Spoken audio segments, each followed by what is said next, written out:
I've got a portable radio studio, so effectively condensed everything that I've got behind me, which you can take into primary schools. And then we can set that up in a classroom and work with children to create some sound media, record a little radio show, do little news features.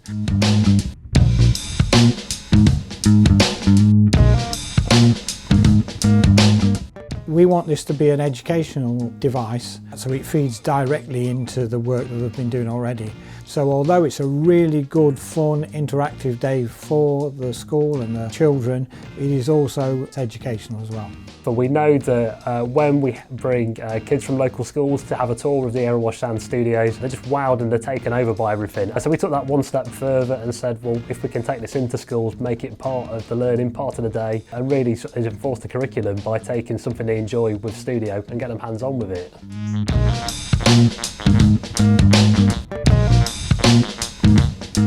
We got to use the equipment what they use behind the scenes of the radio station.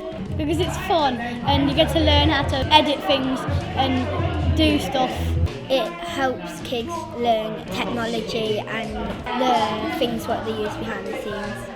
It just makes the whole topic more fun because people would think it's like boring to do this, but to do this with it, it just makes it more like enjoyable. What we want to try and do is roll it out in as many primary schools in Erewash as we can to start with. We're not going to stop there. I mean, we've already had interest in the project from schools in Derby, in Nottingham as well. It really is about building children's confidence, but also as well building those communication skills, teamwork skills, because inevitably they're going to be working in groups as part of the offer. You know, we really want to be in all the schools on our doorstep. That is our real aim. You know, Erewash Sound is all about being part of the Erewash community, and that's really what we want to take our Studio in a Box offer. I would recommend Studio in a Box to the other classes because it is really fun and you get to learn a lot of new things.